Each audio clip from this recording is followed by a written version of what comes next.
On va passer tout de suite à Info Intox.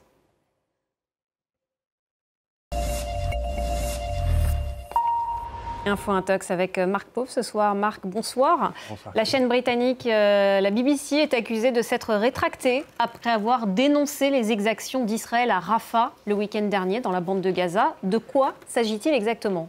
Oui, depuis 2 jours, de nombreux messages affirment sur les réseaux sociaux que la BBC, la chaîne britannique, après avoir publié dans un premier temps un article incriminant Israël dans les incidents survenus dimanche, aurait en fait été contrainte de retirer tous ces articles sur le sujet, car selon les internautes qui diffusent cette information, eh bien, la BBC se serait rendu compte que l'une des vidéos sur laquelle elle se basait était complètement fausse. C'est ce que nous dit ainsi cet internaute ici qui se questionne tout de même en disant pourquoi, s'ils ont réussi à vérifier cette vidéo en 24 heures, pourquoi ne l'ont-ils pas fait avant de publier leur mensonge, nous dit-il ici. Il publie donc le message de la BBC indiquant que la vidéo sur laquelle il travaillait eh bien, était complètement fausse, comme on peut le lire ici. D'autres internautes interpellent les médias internationaux, comme ici cet internaute français qui interpelle donc l'AFP qui dit qu'elle continue à diffuser cette information en augmentant le bilan des victimes. Alors ce qu'il faut savoir, c'est que cette information, elle a été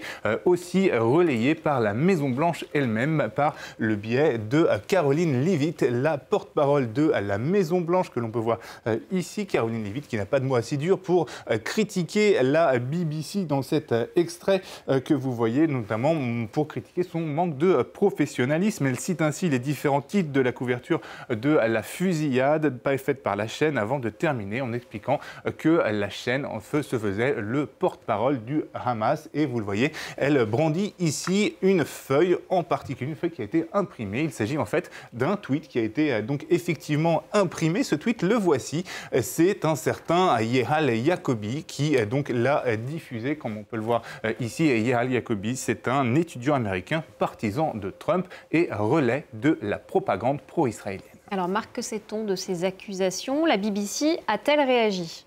Alors, ces affirmations sont bien sûr complètement fausses. La BBC n'a jamais modifié ni retiré le moindre article sur le sujet. Il suffit d'ailleurs de faire une petite recherche sur le site de la BBC pour les retrouver, ces articles, en quelques clics. Alors, face à la viralité de cette fausse information, la BBC a quand même dû publier un communiqué pour démentir les faits. Nous n'avons jamais modifié une histoire et nous donc soutenons notre vision du journalisme, nous dit la BBC. Et dans un autre paragraphe, celui-ci, le 3e paragraphe, eh bien, la BBC apporte une explication et accuse des internautes d'avoir mélangé 2 informations. La première, c'est d'abord les récits de ce qui s'est passé le week-end dernier dans ce centre d'aide à Rafah. Et la deuxième information, c'est donc une vidéo qui soi-disant montrait donc les incidents de ce qui s'est passé sur place, donc en fait cette vidéo était complètement fausse. C'est ce que nous dit d'ailleurs ici la BBC dans ce contexte. Elle nous dit que ces vidéos n'ont jamais été diffusées sur le site internet ou à la télé sur la BBC, et elle nous dit que mélanger ces 2 informations serait complètement trompeur.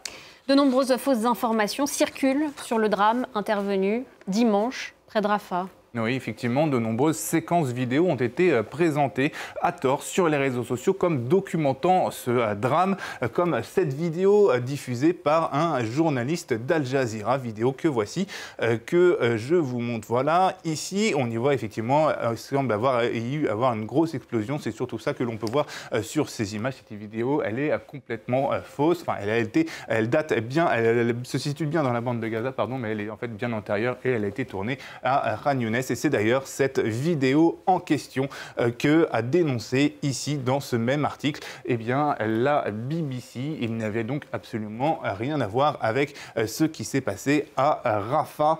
Il existe en réalité très peu de vidéos de ce qui s'est passé ce jour-là, ce qui explique en partie l'ampleur de la controverse des incidents aux abords des centres de distribution d'aide de Rafah, d'autant plus que l'armée israélienne, elle, dément toujours les faits. Rappelons tout de même même que les chaînes internationales comme la BBC ou comme France 24 avec son service des observateurs de France 24 ne cessent de vérifier les informations qu'elle publie, notamment ici dans ce cas-là en s'appuyant sur des témoignages sur place d'habitants ou bien de personnel de santé.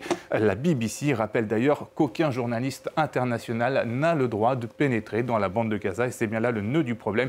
Et elle explique ainsi à la fin de son communiqué, non sans ironie, ici même, qu'elle elle serait ravie si la Maison-Blanche soutenait notre demande d'un accès immédiat à la bande de Gaza. Merci beaucoup Marc Paup, c'était Info Intox.